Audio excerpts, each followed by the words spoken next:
Saya nggak boleh bilang koruptor itu bajingan, nggak boleh. Betul Pak, Bapak Presiden Prabowo nggak boleh bilang koruptor itu bajingan, tapi koruptor itu pejabat, koruptor itu aparat, koruptor itu wakil rakyat.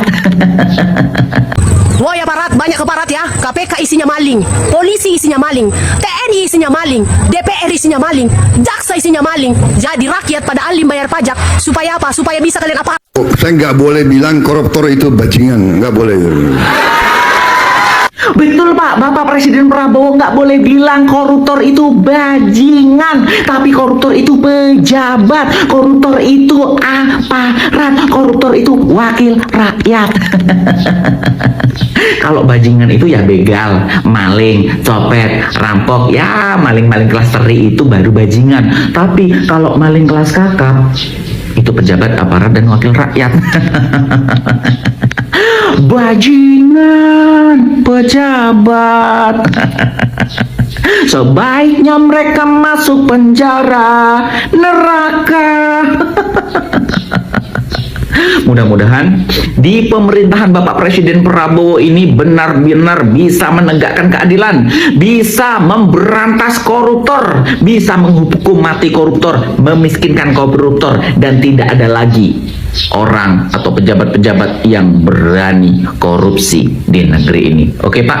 Woi aparat, banyak aparat ya. KPK isinya maling, polisi isinya maling, TNI isinya maling, DPR isinya maling, jaksa isinya maling. Jadi rakyat pada alim bayar pajak. Supaya apa? Supaya bisa kalian aparat pada maling. Jangan melawan kehendak rakyat.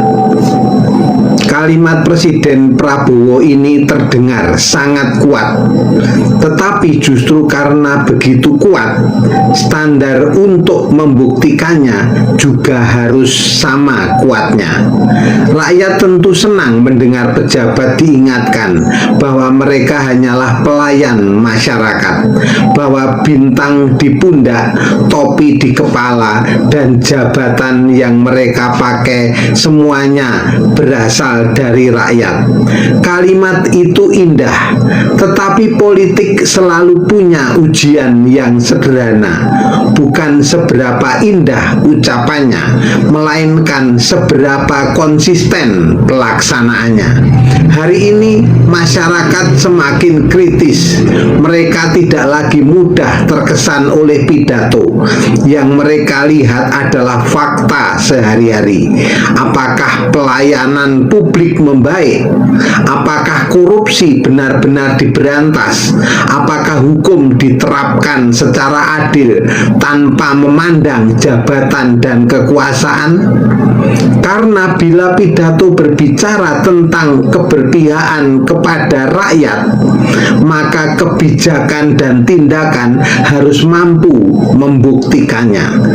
Dalam demokrasi, kepercayaan bukan dibangun oleh retorika. Kepercayaan lahir dari konsistensi, dari keberanian mengambil tindakan, dari kesediaan menerima kritik, dan dari kemampuan memenuhi janji. Maka ketika Presiden mengatakan jangan melawan kehendak rakyat, kalimat itu bukan hanya ditujukan kepada birokrasi, tetapi juga menjadi ukuran yang akan dipakai rakyat untuk menilai pemerintah itu sendiri. Karena pada akhirnya rakyat tidak membutuhkan kata-kata yang semakin indah. Rakyat menunggu bukti yang semakin nyata. Presiden TikTok. Ngomong di TikTok langsung aku kirim tim untuk selesaikan. Gue heran juga. Astaga naga ya, yang diurusin TikTok sekarang. Mana ada presiden dunia sekelas Putin atau Donald Trump atau Giorgia Meloni, Perdana Menteri Italia. Apa itu ngomong-ngomong di TikTok? Sama levelnya kayak Purboyo ya. Mau menteri, mau junjungannya juga sama aja, bosnya urusan TikTok. Sensi ya, kalau kami ngomong ya di TikTok ya, masih ada waktu nge-scroll TikTok. Kalau Menteri Keuangan sih suka nge-live sama anaknya di TikTok, gue aneh gitu. Memang nggak ada kerjaan ya? Urusin negara sampai Merauke masih ada waktu untuk urusin TikTok. Di TikTok kan orang stres semua kayak kami. Kami ngelambeng, nyinyir, suka ya nonton kami nyinyir ya. Nyinyiran kami ini benar-benar bergema sampai ke seluruh dunia. Saya nggak habis pikir ya mungkin ini stres sekali, sudah kehilangan kontrol, udah nggak bisa kendalikan situasi. Ini mah layak di Nepal kan kayak gini ya. Dan ini sudah lihat bahwa sebenarnya secara hukum juga kita udah beradul. Sekarang bagaimana kita bisa proses itu Jaksa Agung? Polisi kan harus serahkan berkas kemana? Sekarang BAP-nya itu.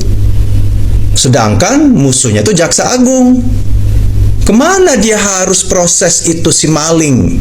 Katanya anggota Jaksa Agung yang muda itu. Kemana? Ini kan sudah chaos. Ini mah harus dinepalkan.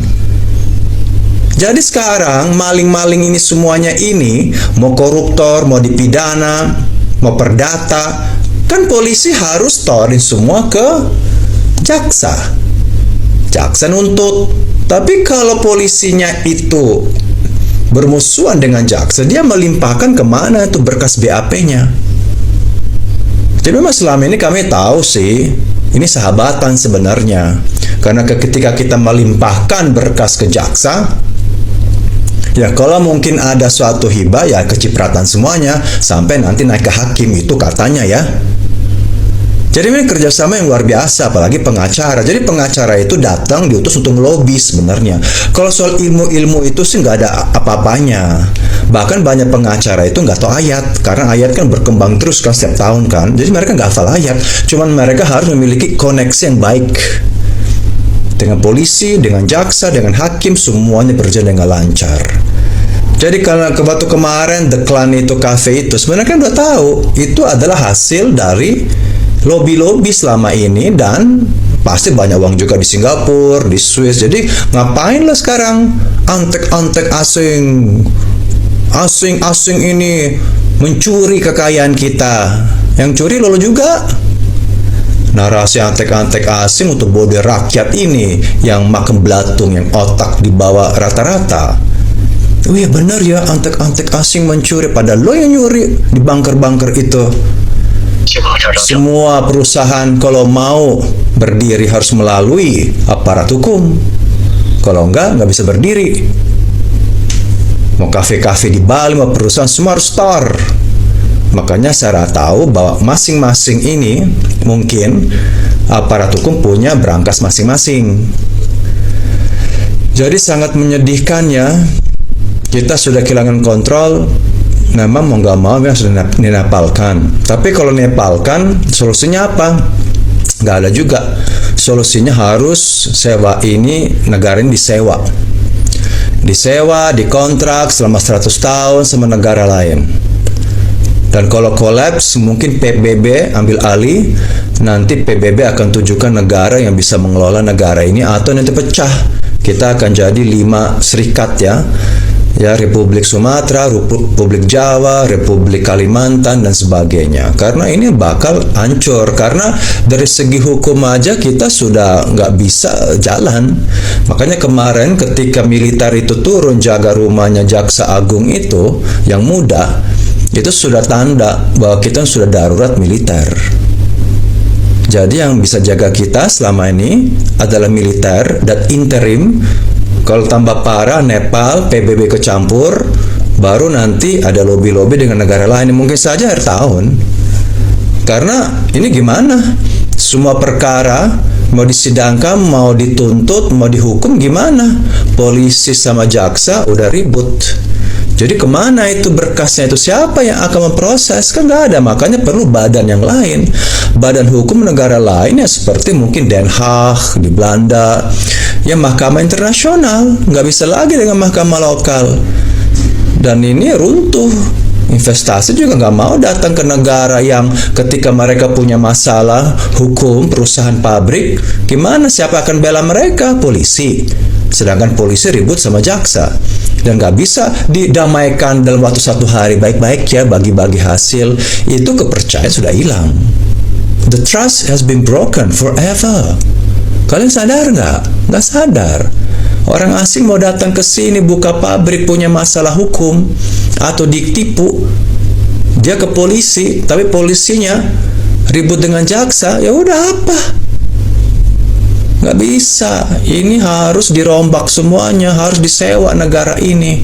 Baru Antek asing beneran, tapi Antek bukan asing. Dipimpin sama asing lebih bagus kan? Makanya lo nyesel kan merdeka dari Belanda? Nyesel sekali. Lo kata merdeka dari mana? Belum merdeka, malah jadi babu, jadi budak aparat lo. Coba kalian lihat pidato Prabowo terbaru ini. Saya tidak ingin lihat anak-anak lapar. MBG kita teruskan. Saya ingin rakyat yang paling miskin senyum karena dia ada harapan. Sementara berita terbaru 39 Pemda kesulitan untuk membayar P3K, Pak. Puluhan ribu P3K terancam dirumahkan, Pak. Tenaga pegawai yang sudah dibentuk, yang sudah diseleksi, tiba-tiba harus hilang pekerjaannya. Karena apa? Karena bangunan ini, Pak. Buat program, jangan sampai mengorbankan tenaga atau pekerjaan yang sudah ada, Pak. Di antara P3K itu, Pak, ada guru yang tujuannya mendidik anak-anak, Pak. Ada nakes, Pak, yang tujuannya untuk menyelamatkan nyawa anak-anak. Mereka bekerja, Pak, untuk membiayai keluarganya, untuk membiayai anak-anaknya, Pak. Sementara Bapak memberi makan cuma 1 kali, Pak. Sementara mereka memikirkan keluarganya, Pak, selama 24 jam, sama 7 hari dalam seminggu, Pak. Tolonglah, Pak. Pemerintah menekan daerah untuk efisiensi, Pak. Tapi uangnya dari mana, Pak? Karena dipotong anggarannya, Pak. Efisiensi dari mana? Uangnya juga defisit. Gila. Luar biasa pernyataan Prabowo Subianto yang meminta agar koruptor tidak disebut sebagai bajingan mendadak menjadi perbincangan hangat di media sosial. Alih-alih fokus pada pesan yang ingin disampaikan, banyak warganet justru menjadikan ucapan tersebut sebagai bahan candaan, meme, hingga sindiran yang viral di berbagai platform. Dalam pidatonya, Prabowo menjelaskan bahwa istilah bajingan memiliki makna historis yang berbeda dari penggunaan sehari-hari. Menurutnya, kata tersebut pada masa lalu merujuk kepada kusir atau pengemudi gerobak. Karena itu, ia menilai koruptor lebih tepat disebut sebagai maling atau pencuri, sebab mereka telah mencuri uang rakyat. Namun potongan video yang beredar di media sosial memicu berbagai tafsir. Banyak pengguna internet hanya melihat cuplikan singkat tanpa menyaksikan keseluruhan pidato. Akibatnya, muncul anggapan bahwa Presiden melarang masyarakat menyebut koruptor dengan kata bajingan. Persepsi inilah yang kemudian memancing gelombang komentar dan reaksi dari warganet di platform seperti Instagram, TikTok, Facebook, hingga YouTube. Berbagai meme dan unggahan bernada satir bermunculan. Ada yang membuat ilustrasi lucu. Ada pula yang menyindir bahwa persoalan utama sebenarnya seharusnya bukan soal memilih istilah, melainkan bagaimana negara mampu memberantas korupsi secara tegas. Sebagian komentar menilai perdebatan mengenai pilihan kata kurang relevan dibandingkan dengan tuntutan publik agar pelaku korupsi dihukum seberat-beratnya. Menurut mereka, masyarakat lebih ingin melihat hasil nyata dalam pemberantasan korupsi daripada perdebatan mengenai sebutan yang digunakan untuk koruptor. Di sisi lain, tidak sedikit pula yang memberikan pembelaan terhadap pernyataan Prabowo. Mereka berpendapat bahwa Prabowo tidak sedang membela koruptor, melainkan ingin menggunakan istilah yang lebih tepat secara makna. Dalam pandangan ini, menyebut koruptor sebagai pencuri dianggap lebih sesuai, karena korupsi memang merupakan tindakan mencuri uang negara yang berasal dari rakyat. Nah, peristiwa ini kembali menunjukkan bagaimana media sosial mampu mengubah satu potongan pernyataan menjadi isu nasional dalam waktu singkat. Sebuah cuplikan berdurasi beberapa detik bisa menyebar ke jutaan pengguna dan memunculkan beragam interpretasi, terutama ketika konteks pidato secara utuh tidak ikut tersebar. Fenomena tersebut juga menggambarkan tingginya perhatian publik terhadap setiap ucapan seorang presiden. Sebagai kepala negara, setiap kata yang diucapkan akan dianalisis, dipuji, dikritik, bahkan dijadikan bahan humor oleh masyarakat. Hal ini merupakan bagian dari dinamika ruang publik di era digital, di mana informasi bergerak sangat cepat dan respon masyarakat muncul hampir seketika. Nah, terlepas dari pro dan kontra mengenai pemilihan kata, isu yang menjadi perhatian utama tetaplah korupsi.